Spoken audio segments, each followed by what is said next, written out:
వృశ్చిక రాశి వాళ్ళకి కొంచెము గురుడు అష్టమంలో ఉండటంతోటి ఉద్యోగంలో కొంచెం ప్రాబ్లమాటిక్‌గా ఉండటం, లేదంటే ఉద్యోగము మీకు సరిపడని మీ స్టేటస్‌కు తగన ఉద్యోగం కానీ, లేదంటే మీకు కంప్లీట్‌గా డిఫరెంట్ స్కిల్ సెట్ ఉన్న ఉద్యోగం కానీ ఎక్కువగా చేస్తూ ఉండి, అందులో ఇబ్బంది పడే అవకాశం ఎక్కువగా ఉంటుంది. మీరు ఎవరైనా గనక వృశ్చిక రాశి వాళ్ళు గనక ఏదైనా ఉగాది రాశి ఫలాలు ఎవరైనా మిస్ అయ్యి ఉంటే అది ఒకసారి ఖచ్చితంగా చూడండి. అందులో నేను చాలా బాగా డీటెయిల్డ్ ఇన్ఫర్మేషన్ ఇచ్చాను. అయితే ఈ జులై మంత్‌లో గనక చూసుకుంటే మీకు ఈ వృశ్చిక రాశి వాళ్ళకి అష్టమంలో గురువు ఉన్నారు. అష్టమంలో గురువు ఉండటం వల్ల మీకున్న జ్ఞానానికి, మీకున్న అడ్మినిస్ట్రేషన్ స్కిల్స్‌కి, మీకు పిల్లల రిలేటెడ్ కొంచెం ప్రాబ్లమ్స్ ఫేస్ చేసే అవకాశం ఎక్కువగా ఉంటుంది. అయితే ఈ ప్రాబ్లమ్స్ నుంచి బయటపడడానికి ఒక అద్భుతమైన మనకి రెమెడీ అని చెప్పుకోవచ్చు, పరిహారం అని చెప్పుకోవచ్చు. అది ఏమిటంటే మనకి జులై మంత్ 10న గురు పూర్ణిమ ఉంది. ఎవరైతే గురు పూర్ణిమ రోజున మీకు సంబంధించిన గురువుల్ని కానివ్వండి, టీచర్స్‌ని కానివ్వండి, చిన్నప్పటి నుంచి ఉన్న ఎడ్యుకేట్ తెలిసిన టీచర్లు కానివ్వండి, లేదంటే మీకు మెంటార్ కానివ్వండి, గురువులు లాంటి మనుషులు ఎవరన్నా గనక మీకు తెలిసిన వాళ్ళలో ఉంటే వాళ్ళ దగ్గరికి వెళ్ళి చక్కగా వాళ్ళకి పూలు, తర్వాత స్వీట్స్, వీలైతే చిన్న చిన్న బట్టలు కానీ ఏమన్నా గనక ఇచ్చేసి కాంప్లిమెంట్స్ ఇచ్చేసి వాళ్ళకి మీరు ఆశీర్వాదం తీసుకుంటే చాలా బాగా మీకు కలిసి వస్తుంది. ఇది చాలా ముఖ్యమైనది. పర్టికులర్గా వృశ్చిక రాశి వాళ్ళకి చాలా చాలా ఇంపార్టెంట్, గురు అష్టమంలో ఉండటం వల్ల. సో మిగతా గ్రహాలు అనుకూలంగా బట్టి మీకు గనక చూసుకుంటే, గ్రహస్థితిని బట్టి మీకు చూసుకుంటే జులై మంత్ కొంచెం మీకు ఛాలెంజింగ్గా ఉండే అవకాశం ఎక్కువగా ఉందని గమనించుకోవాలి. మనకి ఇందులో నక్షత్రాలు కనుక చూసుకుంటే విశాఖ 4వ పాదం, అనురాధ 1, 2, 3, 4 పాదాలు, జ్యేష్ఠ 1, 2, 3, 4 పాదాలు అంతా మనకి వృశ్చిక రాశిలో ఉంటారు. పేరు బలం కనుక మనం చూసుకుంటే వీళ్ళకి తో, నా, నీ, ను, నే, నో, యా, ఈ, యు, ఈ పేయి అక్షరాలంతా కూడాను మనకి వృశ్చిక రాశిలో ఉంటారని మనం గమనించుకోవాలి. మనకి ఈ జులై మంత్లో 2 గ్రహాల యొక్క స్థితి మారుతూ ఉంది. ఒకటి సూర్యుడు, రెండోది వచ్చేటప్పటికి శుక్రుడు. ఈ 2 గ్రహాలు మారుతూ ఉన్నారు. ఆల్రెడీ కుజుడితో పాటు కేతువు అక్కడే వీళ్ళకున్న పొజిషన్లోనే ఉన్నారు. ఈ యొక్క స్థితిని బట్టి మనకి గమనించుకుంటే జులై మంత్ ఎలా ఉండబోతుందంటే, అయితే ఆ మంత్ ప్రిడిక్షన్ చూసుకునే ముందు ఇంకొకటి ముఖ్యమైన ఇంపార్టెంట్ డే ఈ జులై నెల ఉంది. అది నాగ పంచమ అంటారు, లేదంటే శ్రావణ మాస పంచమి అంటారు.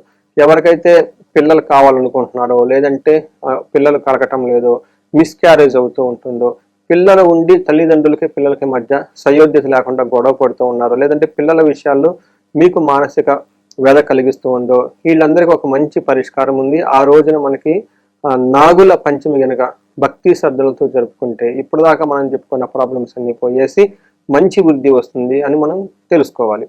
తర్వాత మీ గ్రహస్థితి సూర్యుడు శుక్రుడు మారటంతో అంతకుముందు ఉన్న గ్రహాల యొక్క పరిస్థితిని గమనించుకుంటే కొంచెం వీళ్ళకి ఇబ్బంది పడే అవకాశం ఎక్కువగా ఉంది. ఏ విధంగా అంటే హెల్త్ కాంప్లికేషన్స్ ఉండే అవకాశం ఎక్కువగా ఉంటుంది.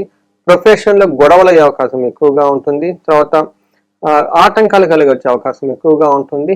యువత జన బాధ అని కూడా అంటారు. అంటే మీకు మీ ఇంట్లో ఎవరైనా గనక జెంట్స్ అయితే లేడీస్ ద్వారా, లేడీస్ అయితే జెంట్స్ ద్వారా, పర్టికులర్గా యంగ్ పీపుల్ ఎవరైతే ఉంటారో వాళ్ళతో గొడవలు వచ్చే అవకాశం ఎక్కువగా ఉంది. ఇది కొంచెం గమనించుకోవాలి. మనం ఇప్పుడు గ్రహం వైజ్ కనుక చూసుకుంటే సూర్యుడు 9వ ఇంట్లో ఉండి 3వ ఇంట్లో దృష్టిని చూడటంతో వీళ్ళకి ఒక మిక్స్డ్ రిజల్ట్ అని మనం చెప్పుకోవాలి. అంటే కొంచెం నెగిటివ్గా ఉంటుంది, కానీ కొంచెం పాజిటివ్గా కూడా ఉంటుంది. అదేంటి ఇప్పుడు మనం చూద్దాం. సూర్యుడు 9వ ఇంట్లో ఉండటం వల్ల ఫాదర్ రిలేటెడ్ ప్రాబ్లమ్స్, తర్వాత మనకి సంస్కృతిలో మహర్షులు ఏం చెప్తూ ఉంటుంటే నిందాపరాధ కలహం నిర్దోషచ్చ ధనక్షయ పుణ్య లాభార్థ నాశనాచ విచారో నవమస్తే రవి అని మనకి చెప్తూ ఉంటారు. అంటే ఈ ప్రకారం కనుక చూసుకుంటే ఇది మీకు మీ ప్రమేయం లేకుండా మీ వర్క్లో ఎవరో ఒకళ్ళు మీరేదో తప్పు చేశారని చెప్పేసి మీ మీద నిందలు వేసే అవకాశం ఎక్కువగా ఉంటుంది. గొడవలు అయ్యే అవకాశం ఎక్కువగా ఉంటుంది. నిర్దోషచ్చ, మీకు ఏ తప్పు లేకపోయినా కానీ మీ మీద గొడవ పెట్టుకోవటానికి వచ్చే అవకాశం ఎక్కువగా ఉంటుంది. అంతేకాకుండా ధనక్షయ పుణ్య లాభార్థచ్చ నాశనాచ, మీకు ధనం విపరీతం ఖర్చు అయ్యే అవకాశం ఎక్కువగా ఉంటుంది. మంచి ఉద్దేశంతో మీరు ఒక పని కనుక చేస్తే ఆ పనిలో మీకు రిజల్ట్ రాకుండా ఆ లాభం అనేది పోగొట్టుకునే అవకాశం ఎక్కువగా ఉంటుంది. తద్వారా మీకు విచారం కలిగే అవకాశం ఎక్కువగా ఉంటుంది. అంటే ఒక రకంగా చెప్పాలనుకుంటే ఇదంత పెద్ద ప్రమాదకరమైన పరిస్థితి అయితే కాదు, కానీ మీకు డిస్టర్బెన్సెస్, ఆటంకాలు వచ్చే అవకాశం ఎక్కువగా ఉంటుంది. బట్ ఓవరాల్గా సూర్యుడు మీకు మంచిగా చేస్తాడు. ఈ డిస్టర్బెన్స్ తప్పక మిగతా ఓవరాల్గా అవుట్కమ్ వచ్చేటప్పుడు మీకు పాజిటివ్గా ఉంటుందని గమనించుకోవాలి. 10వ ఇంట్లో కేతువు, దాంతోపాటు కుజుడు ఉండటంతో ఈ కాంబినేషన్ అంత మంచిది కాదు. మీకు ప్రొఫెషన్లో చాలా ఇబ్బంది పడే అవకాశం ఎక్కువగా ఉంటుంది. కొంచెం జాగ్రత్తగా ఉండాలి. మనకి మహర్షుల సంస్కృతిలో ఏం చెప్తారంటే నిత్య క్లేశం సదా వ్యాధి సదా భోజన దుర్బలం సదా సంచార ఉద్యోగం దశమస్తే ధారాసుతే అని చెప్తూ ఉంటారు. అంతేకాకుండా కేతు 10వ ఇంట్లో ఉండటం వల్ల కూడా అనవసరమైన చికాకులు మీకు ఉండే అవకాశం ఎక్కువగా ఉంటుంది. అందుకని మీకు భోజనం చేయటానికి టయానికి భోజనం చేయక ఇటు అటు ఉద్యోగంలో హడావుడిగా ఉంటూ అంటే రెస్ట్లెస్గా ఉండేసి తర్వాత నిత్యం ఏదో ఒక బాధపడుతూ ఉండే అవకాశం ఎక్కువగా ఉంటుంది. అంతేకాకుండా భార్యాభర్తల మధ్య గొడవలు అయ్యే అవకాశం ఎక్కువగా ఉంటుంది. ధనాన్ని కోల్పోయి భయపడే సిచ్యువేషన్స్ కూడా మనకి కుజుడు కలిగిస్తున్నాడు అని చెప్పుకోవాలి. అయితే 7వ ఇంట్లో శుక్రుడు ఉండటంతో శుక్రుడు కూడా 7వ ఇంట్లో అంత మంచిగా యోగ్యతనైతే ఇవ్వడు అని మనం గమనించుకోవాలి. శుక్రుడు 7వ ఇంట్లో ఉండటం వల్ల అప్పటిదాకా మిమ్మల్ని ఎవరైతే చక్కగా ఫాలో అవుతూ ఉంటారో వాళ్ళు మీకు వ్యతిరేకంగా మాట్లాడే అవకాశం ఎక్కువగా ఉంటుంది. మేము మీ యొక్క కీర్తి ప్రతిష్టలు తీసేయాలి అనే ఉద్దేశం, చెడు ఉద్దేశంతో ఉండి మీ మీద ఫైటింగ్ చేసే అవకాశం ఎక్కువగా ఉంటుంది.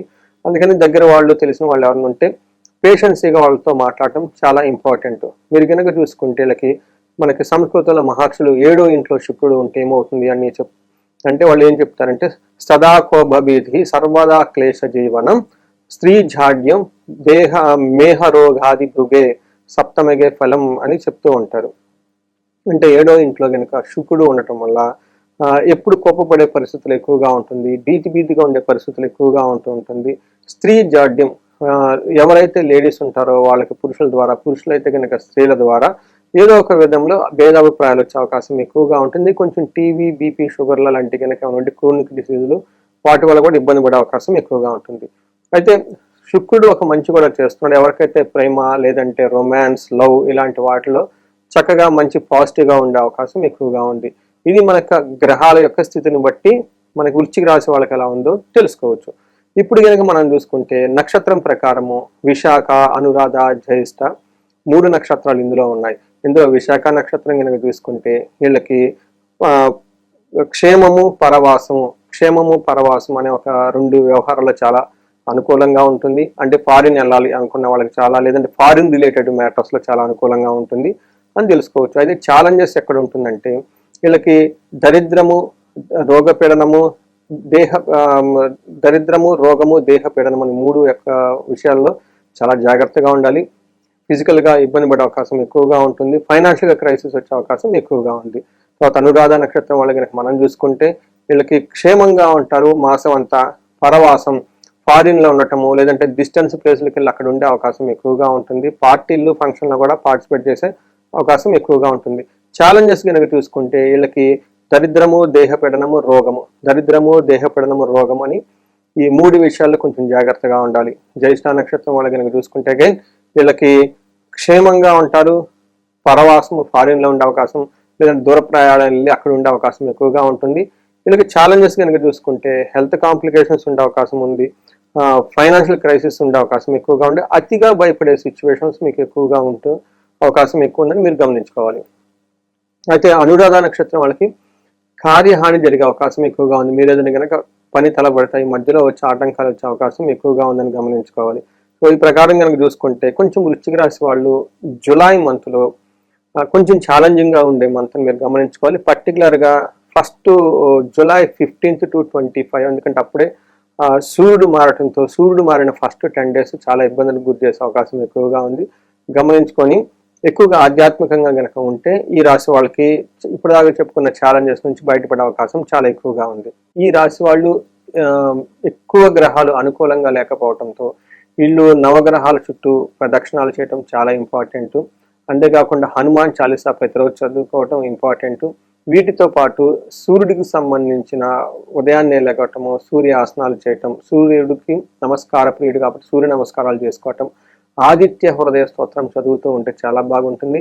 ఎవరైనా కనుక అనుకున్న పని కాకుండా ఇబ్బంది పడుతూ ఉంటే హనుమాన్ కార్యసిద్ధి మంత్రం అని ఉంటుంది. ఇది ఒక 21 times ఇన్ ఏ డే, ఒక 41 days ఖచ్చితంగా రెగ్యులర్గా చదువుతూ ఉంటే చాలా విషయాల్లో జాబ్కి సంబంధించిన వ్యవహారాల్లో చాలా ఇంప్రూవ్మెంట్ వచ్చే అవకాశం ఎక్కువగా ఉంటుంది. ఇది కాకుండా ఎవరికైనా కనుక విపరీతమైన ప్రాబ్లమ్స్ ఉన్నాయండి, మేము భరాయించలేము అనుకున్న వాళ్ళైతే పర్టికులర్గా డైవర్స్లు లేదంటే భార్యాభర్తల మధ్య విభేదాలు ఉంటే వీళ్ళు అన్యోన్య దాంపత్య పాశుపత అభిషేకం చేయించుకుంటే చాలా బాగుంటుంది. ఇంకా మీకు శత్రు భయం ఉందండి, ఎక్కువ మంది మమ్మల్ని ఇబ్బంది పెడుతూ ఉంటే సుదర్శన హోమం కానివ్వండి లేదంటే చండీ హోమం కానీ చేయించుకుంటే చాలా బాగుంటుంది. ఎవరైనా కనుక ఫైనాన్షియల్ క్రైసిస్ ఎక్కువగా కనుక ఫేస్ చేస్తూ ఉంటే వీళ్ళు కుబేరు పాశుపత అభిషేకం చేయించుకున్న, దానితో పాటు మహాలక్ష్మి విశేష హోమం, శ్రీ సూక్తం సంపుటీకరణ తో చేసిన శీఘ్ర ధన ప్రాప్తి, నష్టాద్రవ్య ప్రాప్తికి సంబంధించిన హోమాలు చేయించుకున్నా కానీ చాలా బాగా కలిసి వచ్చే అవకాశం ఎక్కువగా ఉంటుంది. ఈ రాశి వాళ్ళందరికీ అష్టైశ్వర్యాలు కలగాలని, భోగభాగ్యాలు కలగాలని చెప్పేసి కోరుకుంటున్నాను. నమస్కారం.